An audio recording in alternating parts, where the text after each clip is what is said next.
Assalamualaikum warahmatullahi wabarakatuh. Kami dari kelompok 15 akan mempresentasikan hasil dari observasi terkait potensi ekowisata yang ada di Desa Bondir untuk dijadikan sebagai ekowisata. Di sini adapun anggota kelompok dari kelompok 15 adalah yang pertama saya sendiri, Sahril Mutakin Al-Hajj. Yang kedua itu ada Baik Sri Herlina, dan ketiga Muhammad Wilson Wiranto. Baik, langsung saja untuk pembacaan slide pertama akan dibacakan oleh Muhammad Wilson Wiranto. Kepadanya dipersilakan. Profil Desa Bondir. Desa Bondir merupakan salah satu desa yang berada di Kecamatan Praia Barat, Kabupaten Lombok Tengah, Nusa Tenggara Barat. Tempatnya juga sangat strategis, sekitar 15 menit dari bandara. Desa ini memiliki potensi yang sangat besar untuk dikembangkan menjadi ekowisata karena di mana di desa ini terdapat sebuah bukit bekas tambang batu yang sangat indah dan sangat potensial untuk dikembangkan. Selain itu, masyarakat di desa ini masih menjaga budaya dan tradisi sehingga akan menjadi sebuah daya tarik untuk wisatawan yang mengunjungi, terlebih letaknya jauh dari keramaian. Potensi yang ada di Desa Bondir untuk pengembangan ekowisata. Yang pertama, budaya masyarakat. Masyarakat di desa ini masih sangat memegang teguh budaya dan tradisi dari generasi ke generasi, sehingga ini merupakan salah satu potensi untuk dikembangkan menjadi sebuah ekowisata yang nantinya akan dirasakan dampaknya oleh masyarakat. Yang kedua, kreativitas masyarakat lokal. Kreativitas masyarakat lokal di Desa Bondir sangat beragam. Ini akan menjadi daya tarik tersendiri bagi wisatawan yang berkunjung ke tempat ini, khususnya wisatawan mancanegara yang cenderung menyukai hal yang unik dan menarik. Yang ketiga, alam. Potensi alam di Desa Bondir sangat menjanjikan untuk dikembangkan menjadi sebuah ekowisata seperti perbukitan yang indah dan persawahan yang bisa dijual sebagai produk wisata. Yang keempat, atraksi. Memiliki atraksi yang sangat khas dan unik yang nantinya akan menjadi daya tarik tersendiri bagi wisatawan yang akan berkunjung dan menghasilkan dampak ekonomi. Produk wisata yang akan dikembangkan. Yang pertama, wisata sepeda dan agrowisata. Wisatawan akan menikmati bersepeda dengan pemandangan persawahan dan bukit Balibe yang indah dari bawah. Selain itu bisa menikmati agrowisata, petik buah semangka, sawah akan membuat kesan yang berbeda. Yang kedua, atraksi budaya ngorak. Atraksi ngorak adalah sebuah atraksi yang mempertunjukkan adu kekebalan tubuh dengan meletakkan keris di bagian tubuh seperti leher dan dada. Atraksi ini biasanya dipertunjukkan dalam acara nyongkolan atau mengiringi pengantin, tetapi pertunjukan ini tidak boleh ditiru tanpa ada ilmu kekebalan khusus atau jika belum mendapatkan izin dari para sesepuh. Yang ketiga, souvenir dan edukasi. Untuk oleh-oleh, ketika berkunjung di Desa Bondir bisa membeli berbagai hasil kreativitas tangan masyarakat seperti topi anyaman dari bambu, kerajinan dari batok kelapa. Selain itu akan diperlihatkan cara pembuatannya. Camping. Bagi wisatawan yang ingin menginap di desa ini, terdapat sebuah bukit yang bernama Bukit Balibe dengan pemandangan persawahan dan terlihat sedikit pemandangan pantai. Oke, saya akan menjelaskan tentang prinsip ekowisata yang ada di Desa Bondir. Yang pertama itu konservasi. Kegiatan konservasi yang dilakukan di desa ini adalah penghijauan, khususnya di Bukit Balibe yang dulunya bekas tambang batu untuk menghindari terjadinya longsor dan memperindah bukit sehingga wisatawan akan merasa nyaman saat berwisata.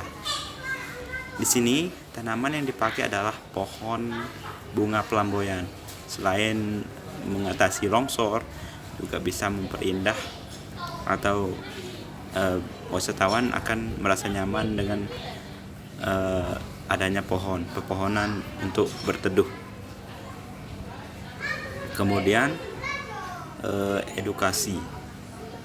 Selain bisa membeli souvenir hasil terampil tangan masyarakat lokal, melihat secara langsung dan mencoba membuat minuman herbal, wisatawan juga akan diajak melihat secara langsung proses pembuatan kerajinan dari batok kelapa, berbagai anyaman, serta proses pembuatan keris.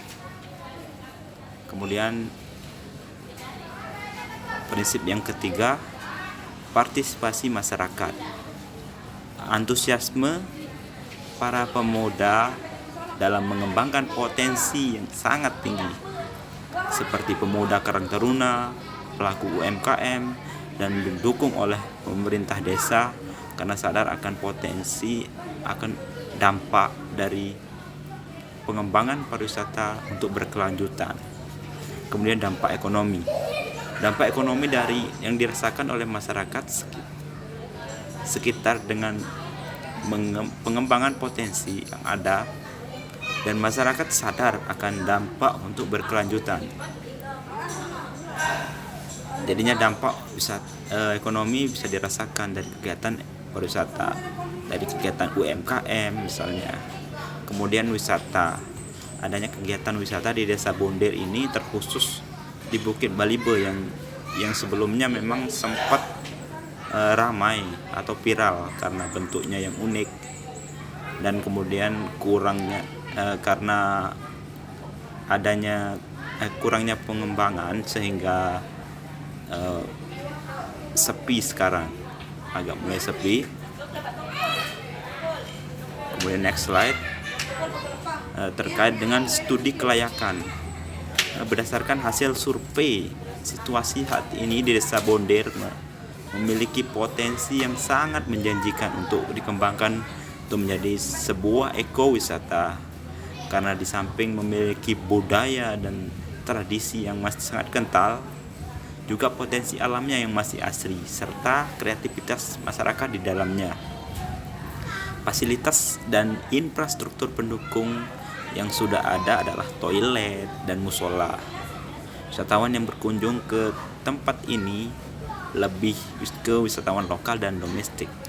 Di samping itu, didukung oleh SDM yang antusias membangun desa, khususnya para pemuda desa. Untuk kedepannya diharapkan ada investasi yang untuk menambah fasilitas seperti gazebo, seperti tempat persinggahan wisatawan, dan untuk meningkatkan jumlah kunjungan sangat diperlukan promosi dan kerjasama dengan Biro Perjalanan Wisata.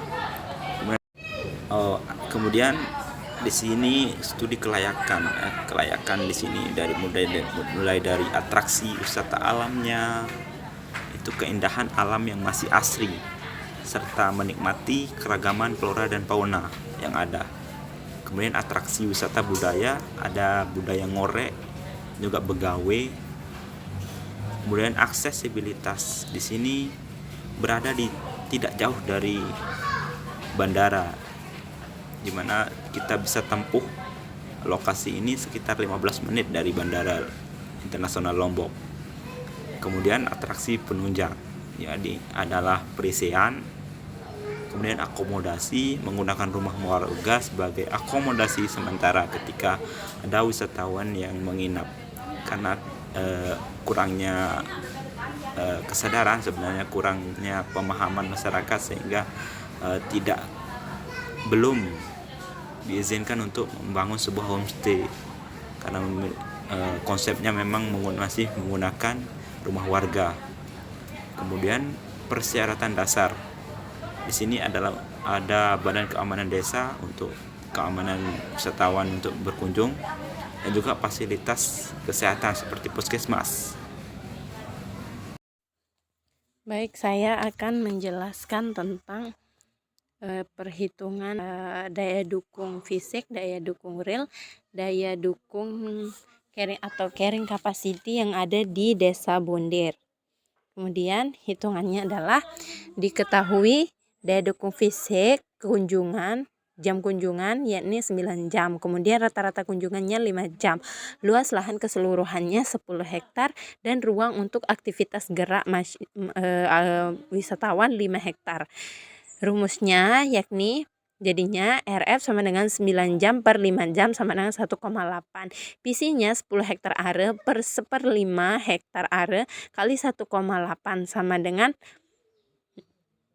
5,4. Kemudian daya dukung rel digunakan diketahui PC 5,4.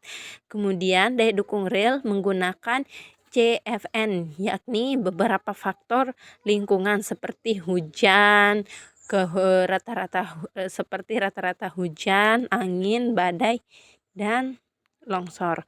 Kemudian saya menggunakan 5 jenis faktor lingkungan, kemudian hasilnya 5,4.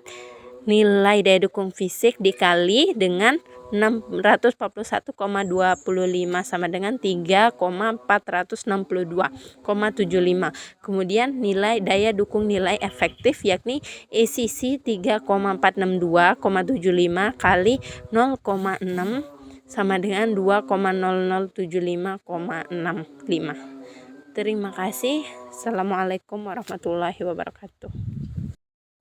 Baik, terima kasih untuk saudari Sri Herlina. Dan itulah tadi presentasi dari kelompok kami. Kurang lebih mohon maaf jika ada kekurangan. Wassalamualaikum warahmatullahi wabarakatuh.